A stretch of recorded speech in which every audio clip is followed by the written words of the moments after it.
Hello, everybody. Welcome to the Buckeye Weekly podcast. I am Tony Gerdeman, here as always with Tom Orr. Tom, how's it going? I was okay until Wednesday evening when I learned that I had grossly offended you through an inadvertent slight in the naming of podcast episodes for the Morning Scoop podcast. So I would just like to publicly apologize for inadvertently slighting you. Well, I appreciate that, and I like that you deflect by bringing this up before I would get a chance to. But yes, if you guys weren't aware, like I wasn't aware, Tom has this Morning Scoop podcast that he does every day. And every day he, in the title, he lets you know who's there. And I'm scrolling through here looking for my exact tweet with all of the pictures.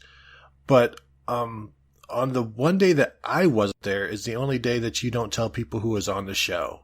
And it felt like to me like you're trying to hide the fact that I was on the show, like because you're in the new neighborhood, you're ashamed of me or something. Everyone has heard me talk to you on podcasts before. No one's excited by that anymore. I did, in the episode title for that episode, I did let people know who was there, and that was Ohio State football players, because we talked about Ohio State football players coming back. So that was who was there. That was new and exciting that day. That's all. I mean, I will eventually get over it once I stop thinking about it. And once I, get rid of the trapper keeper that says kill Tom Orr.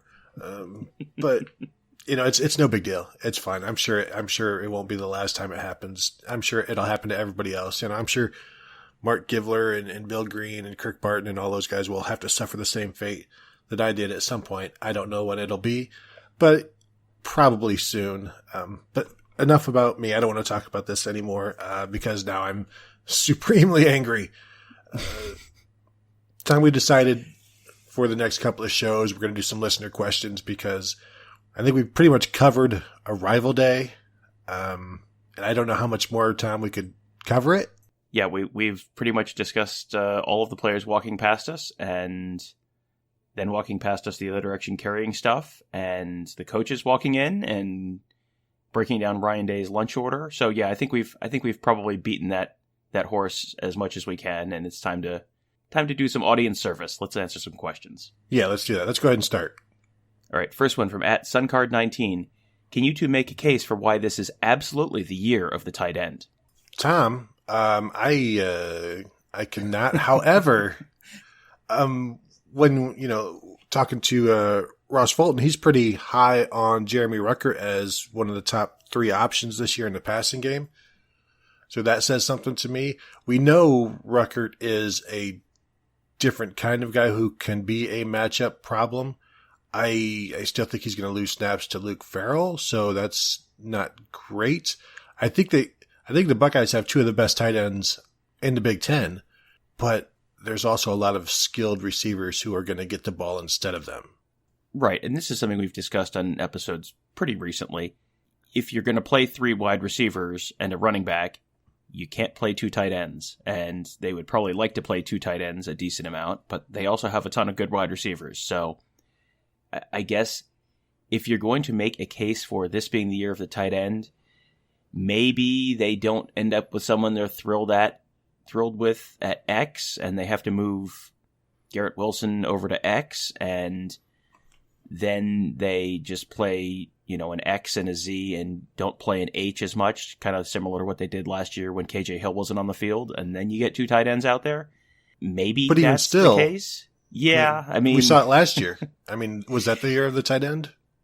Every year is the year of the tight end. Yes, that is every Ohio spring. State football. Every year is the year of the tight end. Yes, I would say that the fact that Ruckert is as talented as he is the type of receiver that he is. Sure, absolutely, this could be the year of the tight end. If you have been putting your money on is this the year of the tight end and letting it ride, you are pretty short stacked right now. So don't necessarily put a ton on it, but sure, if you want to believe that this is the year of the tight end, the fact that Jeremy Ruckert's on the team could be one reason to believe it. I go back to like Ricky Dudley when they threw the ball to him quite a bit, and it was maybe like 40 catches or something like that. But That was when they had Terry Glenn, and that was about it. I think Buster Tillman was probably opposite him. Eddie George had like 40 catches that year as well. So when you have a bunch of catches to the tight ends, maybe it's because you're not so deep at receiver. Ben Hartsock had like 33 in 2002 or so, and you really had Michael Jenkins, Chris Vance, and Chris Gamble, and that was about it. So wide receiver for depth also plays into that, and Ohio State is I'd say pretty deep this year. So, yeah, sure, why not? Absolutely the year of the tight end in terms of blocking and overall commitment to excellence. As Kevin Wilson would say, there's more to the position than just catching the ball. Next one from @Swervin93. I'm just going to read this one verbatim. Would Meyer still be the head coach if he didn't get shafted by the university? Gerd? I think we all know what he means by the question, and so we can take it that way. Would he have gone another year if he didn't have to go through that whole situation? I don't know. Clearly, it was the right time to leave. Ryan Day was being pulled in a number of directions. He could have left. Would he have stayed another year if Day had said, next year I'm going to be stepping down? Probably. But did he also say that the year before to Ryan Day? Maybe. And there was the actual physical health issues that were real. I still feel like he would have stepped down. I think the bigger question for me is what happens if they lose to Michigan? Does he step down then, or does he want some measure of revenge the next year? Yeah, I would agree with that. The health issue does not go away regardless of the situation with the university. That, I think, is the first and foremost thing. Now, did the suspension and that whole situation over the summer maybe play a role in heightened stress levels and aggravate some of the health issues? Maybe. I don't know. I'm not a doctor, but the Ohio State 2018 defense also probably played a role in the heightened stress and aggravation and health issues. So Greg Schiano was still the defensive coordinator in 2018, so not all of the problems go away if the summer stuff doesn't happen. My assumption is, at this point, as the question is written, would he still be the head coach? My answer would be no. I think he probably does step down. I think the health stuff probably does make a big difference and is probably the deciding factor there. So I think that there's probably the case to be made for the lost, if they lose to Michigan in 2018 is, I think, much more interesting to me than the question of the stuff over the summer, because he is not someone who I think is going to be willing to go out on a low point like that. And as defining as that Michigan game is to him and to the program, you don't want the, Jim Harbaugh made him quit kind of discussion that you had with, Nick Saban down when he was at Florida. Nick Saban made him quit. And no, Nick Saban didn't make him quit. There were other extenuating circumstances there. But, I don't know that he would be able to deal with, if Michigan beats them in the horseshoe and then that's the last thing he has as his head coaching, as in his head coaching career. Like, I don't think he would have walked away like that. But I don't know. That probably would not have been great for him to coach another year.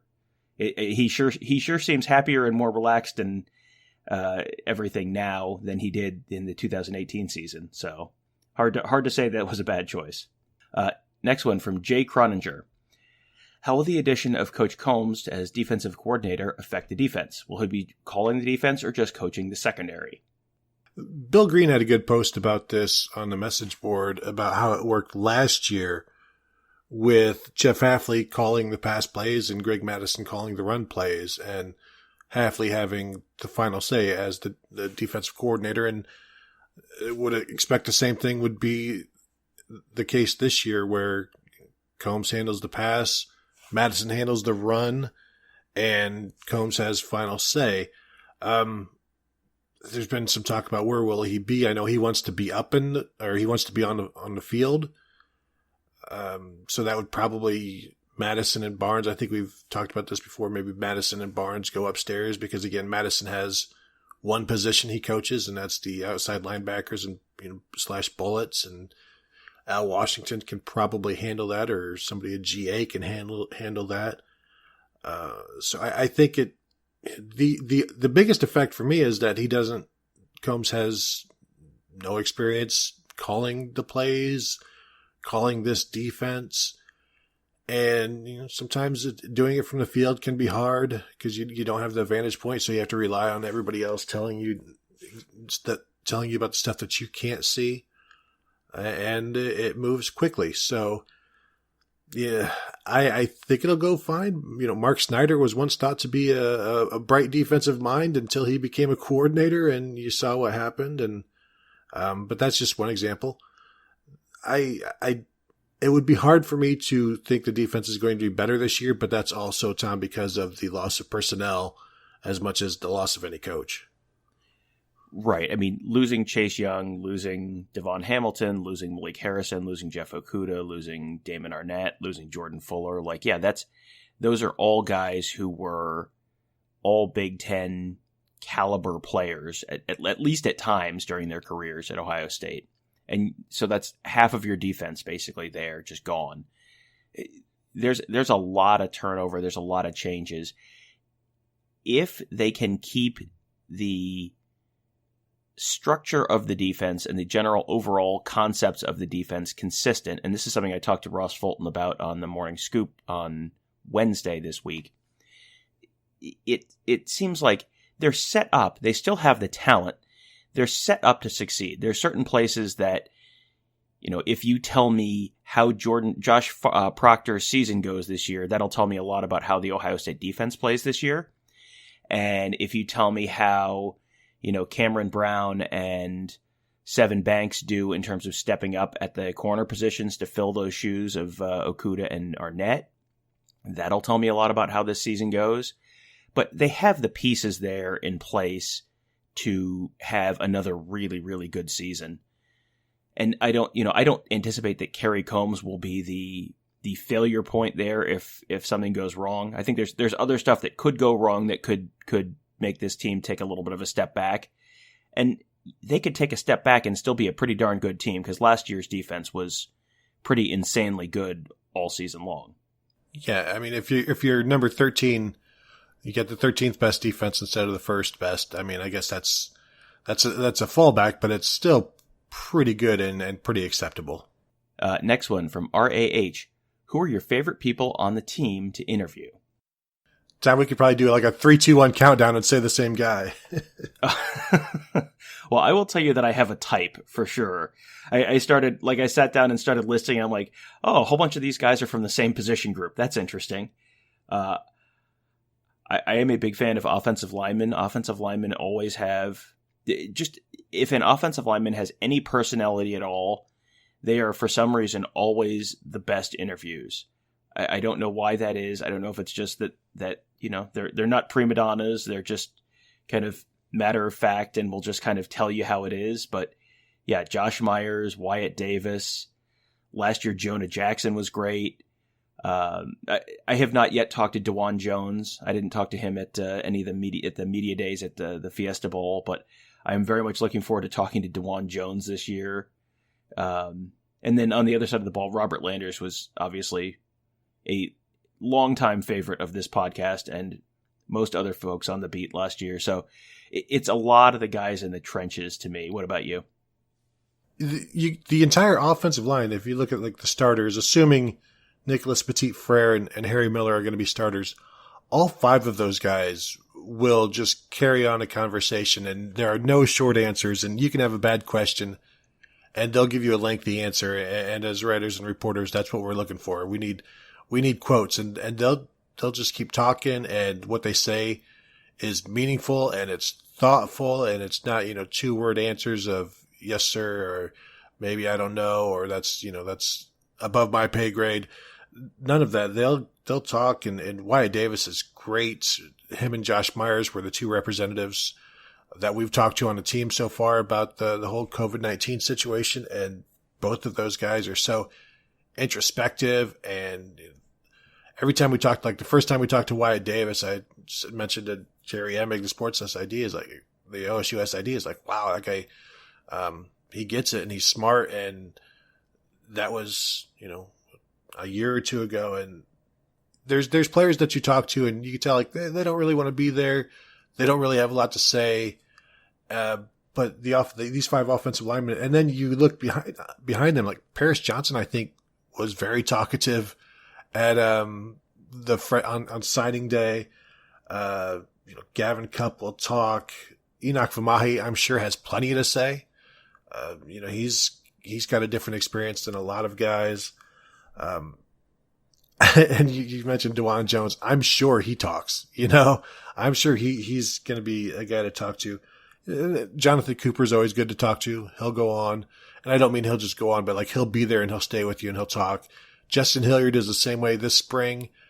He may have talked to reporters for like 25, 30 minutes while other players are doing like 10 or 15 because, reporters just kept coming up and he's talking to him. Like I've asked him before and just, you come in as a 5-star guy and like all you do is special teams. Is that kind of a letdown? Something like that wouldn't be, some players wouldn't necessarily appreciate that kind of question, but he answers everything with a smile and, always willing to talk, gives good answers.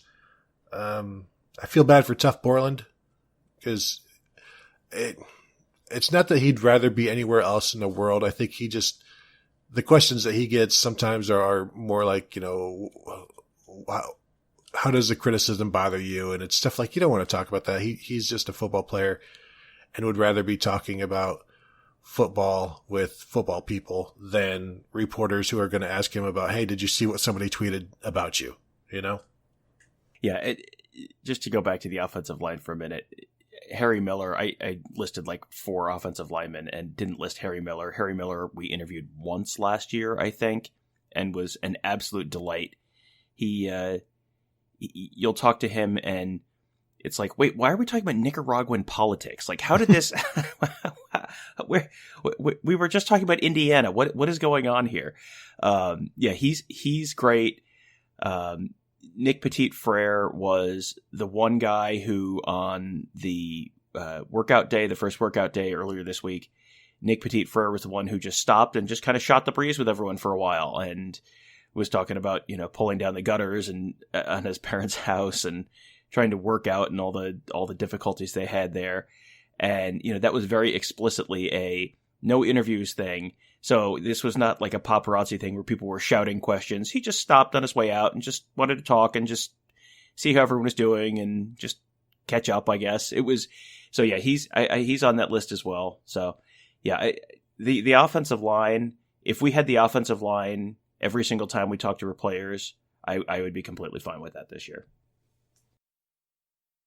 You think of like receivers being divas and wanting to talk and corners are always talking. It's the offensive line every year. And when it's not, Tom, like maybe 2018, there's, I've mentioned this before in a podcast, probably this one. They weren't the most talkative bunch. You got Michael Jordan was in there and some other guys.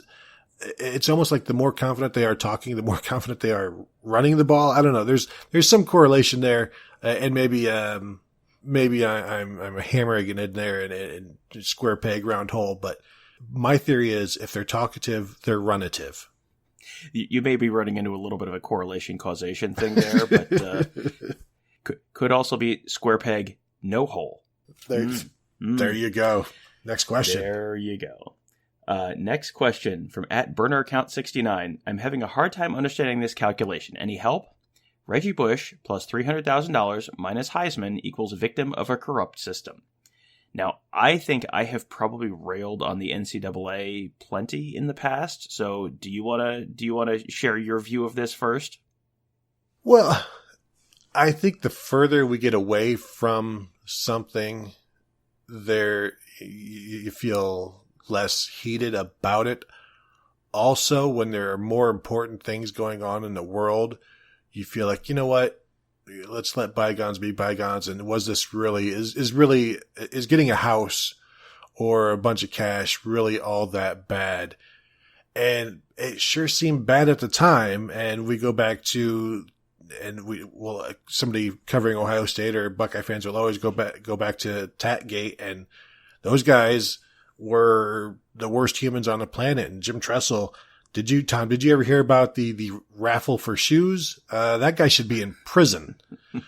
And all of these things blown, just taken very seriously. And then eventually, like soon after that, it's decided, you know what, really, NCAA violations aren't that bad. And you brought this up on a show many months ago. It's like, well, what happened soon after Tatgate? And it was the Jerry Sandusky Penn State situation. And so at that point, it was, there are more serious things than holding somebody's feet to the fire for trading gloves for a tattoo. And so there's some of that here. I just think wounds heal, and especially in a time where there's more important things going on, this isn't a bad time to just forgive and forget. Well, and the other piece of this is with the name, image, and likeness legislation coming through now, the NCAA has basically admitted, hey, turns out this really wasn't a big deal after all. This was kind of a stupid thing to be all worked up over. This is not going to be the end of the world. So how strictly, this is like someone who would still be in prison for committing a crime that is now no longer viewed as a crime. Like, that seems kind of stupid if you think about it. And I have a real hard time getting all that worked up over a guy who is making a absolute boatload of money for his school, his conference, the NCAA, getting some small percentage of that back. Whatever Reggie Bush got in terms of houses, cash at USC, Reggie Bush was still a net positive for USC and the Pac-12 and the NCAA on the balance sheet. He brought them a lot more than he took out. And you're seeing that, and people are now having that conversation a little bit more openly this year in the context of, hey, if there's no football season, there's no athletic department. It's like, well, the whole reason that that's true is because the football players generate a lot more money for the university and the conference and the NCAA than they get out of it, than they spend on it. And, there's a lot of talk about, well, they get scholarships and the facilities are so nice and they're fed well and they're trained well. And it's like, yep, that's all true. And also they're bringing in a lot more than they are taking out. So I just have a real hard time getting too agitated over guys getting a little bit of extra. And if it was under the table back then, that's also fine with me, because it was an intensely stupid rule made by an organization that has been operating. Grift has been a strong piece of the NCAA business model for quite a while. And if you can listen to Mark Emmert talk for more than 5 minutes without just wanting to scream and punch your computer, then you are a better man than I. So you're saying because the players bring in so much money, they should each get houses? Is that what you're telling me? Every football player should get a house, Tom? I mean, I'm fairly familiar with the free market, having lived in America for a while, and that seems like that is kind of how it's supposed to work here. So here's the thing. I don't think every football player is going to get a house if they open it up. I don't think every football player is going to get $1 million if they open it up. I think that people are grossly misunderstanding the market here. There's probably people are going to get a few $1,000s, a lot of them. But not every football player is Reggie Bush. Not every football player is Trevor Lawrence or Justin Fields or Spencer Rattler or whoever else you want to pick as an example of, someone who, if the name, image, and likeness thing was in place this year, would probably be doing pretty well. Sam Ehlinger, guys like that. A house for every football player. You're going to have a lot of guys who are just getting a little bit of money that helps them, pay the light bill or send some money back to their families or whatever. And that just doesn't seem like a particularly terrible thing to me. You disgust me. No, I'm with you, Tom. As always, I'm the worst. Next one from @BruceJDub, who is a breakout player that maybe not many people are talking about on offense and defense this year. And he's got a couple more, but we'll start with that one. And I think we need to define our terms here, because I think we've talked about everyone on the team at some point this year, so I think we need to define our terms. Like, Garrett Wilson is probably too talked about, but at what point is someone that not many people are talking about? Well, here's the thing, Tom. We are talking about, like, everybody. I don't know how many normal, everyday Buckeye fans know that Garrett Wilson is going to go from 30 catches to double or whatever. Yeah, they saw him last year, but I mean, is he out of the picture yet? I think for us, sure. For the guys who just, watched the games on Saturday, I think that would still count, but those people probably aren't listening to the podcast.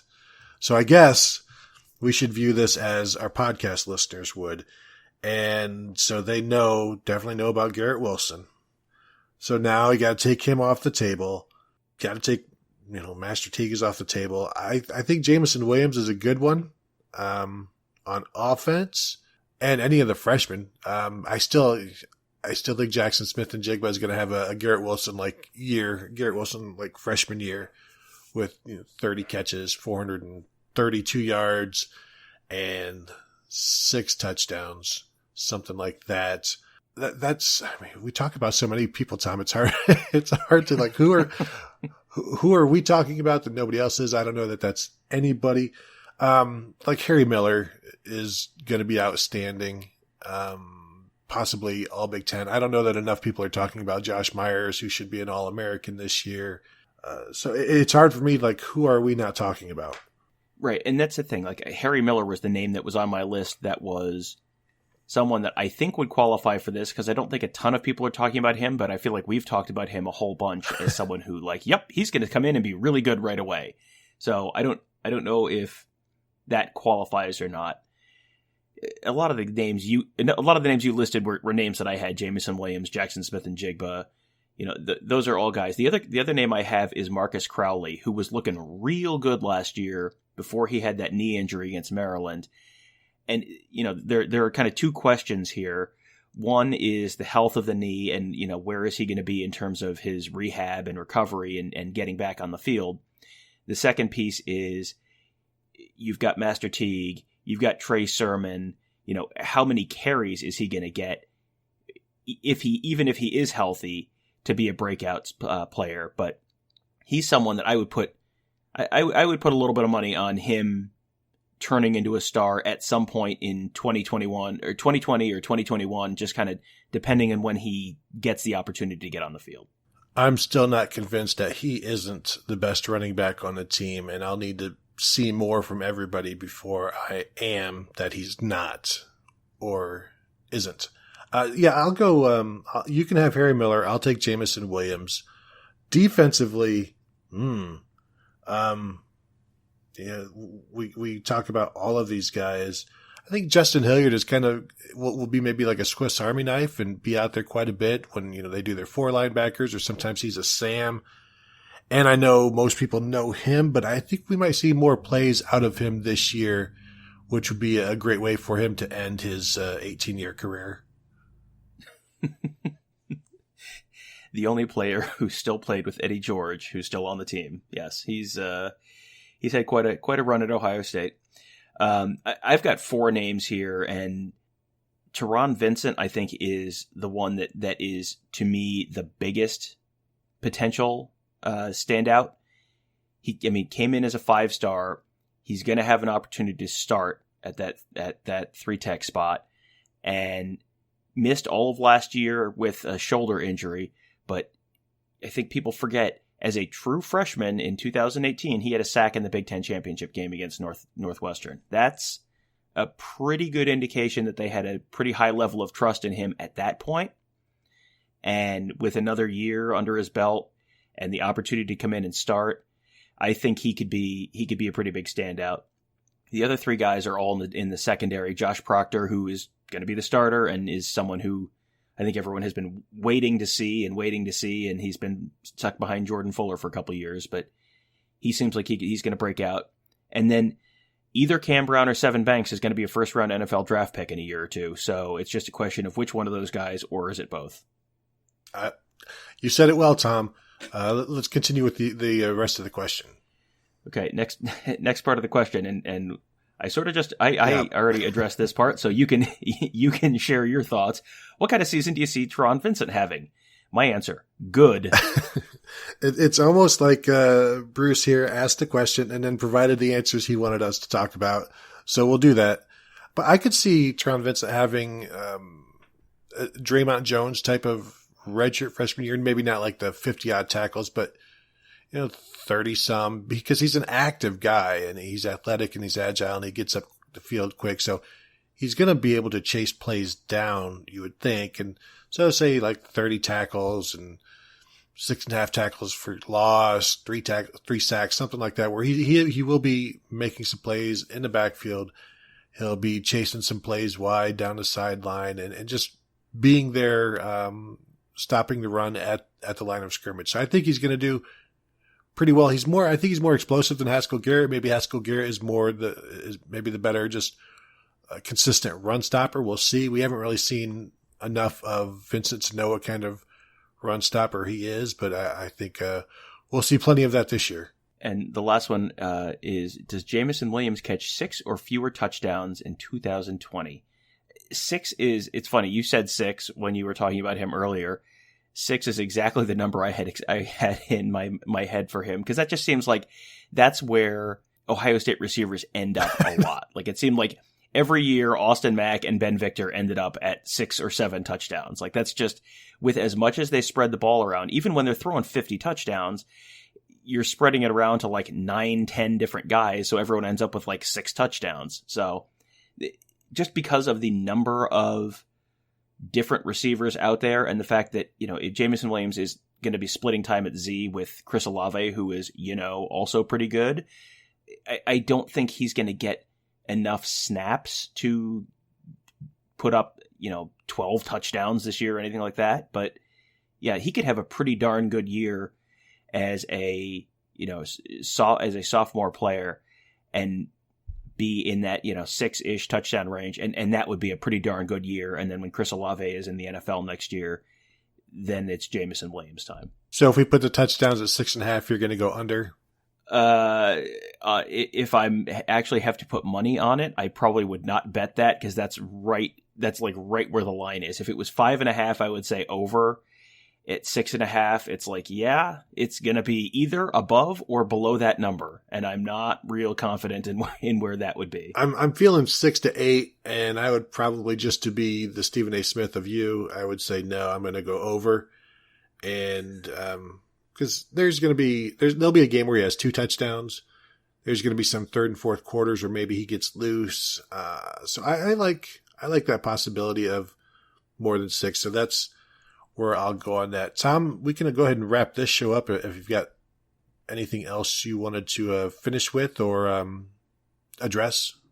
Yeah, if you are interested in checking out the Morning Scoop podcast that we've mentioned a few times, or any of the other shows on the Buckeye Scoop Radio Network, including Gives in the Bank, the Buckeye Sloopcast, the Scoop World Order, which is Kirk Barton's podcast, he had Urban Meyer on. I got to be sort of a fly on the wall for the Urban Meyer episode, and there were some great stories in that episode. You should check that out. And he's going to have Jim Tressel on pretty soon. So, it seems like a decent guest list that he's working. So it turns out if you're a former Ohio State captain and All-American, you can get some pretty good guests on your show. Who knew? You can find all of those on Apple Podcasts. Just search Buckeye Scoop, and you'll get a bunch of those shows that'll pop up. I would recommend you subscribe to all of them and rate and review, and that's all appreciated. And if you have not rated and reviewed Buckeye Weekly, go ahead and do that as well. That's a huge help for us, just in terms of reaching new people with the show. Although I would say I don't think that Urban Meyer show is out yet. It is not out yet. I believe it's supposed to be out sometime on Thursday, so I think it's going to be out, but hopefully by the time that people are listening to this. Right. But if not, you can. Hey, you were there. You would know. Scoop World Order. Yep. Yes, you can subscribe to Scoop World Order, and it'll pop up in your phone as soon as it's released. All right. We want to thank you all for listening. We will finish up these listener questions in Saturday's show, so stay tuned for that, and y'all have a good one.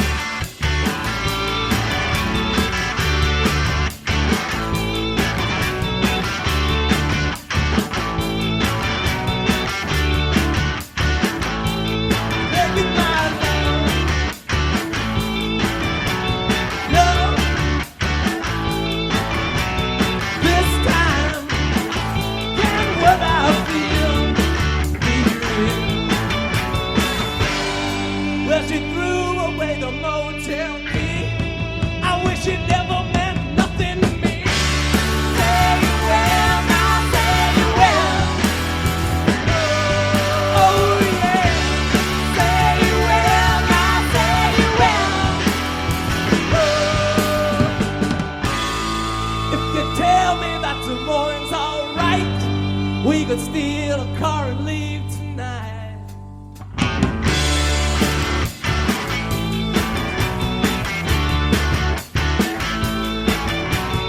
Midnight, porch light. I had to see you 'cause I know things just haven't been right. This feeling's getting stronger. I can't take it any longer. Say you will, now say you will. Oh yeah.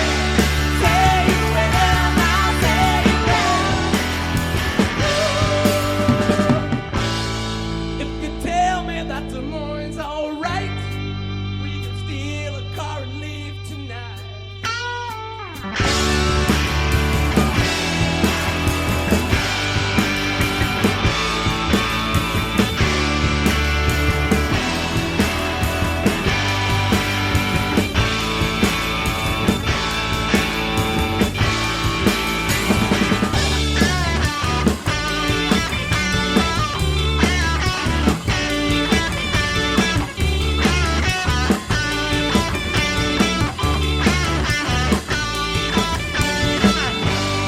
Well, I came in for a goodbye kiss, but I could never have imagined this.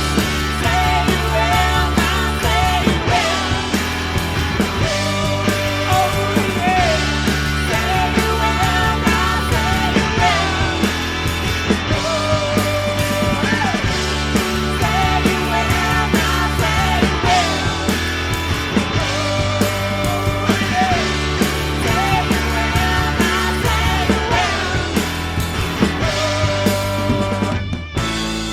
If you tell me that tomorrow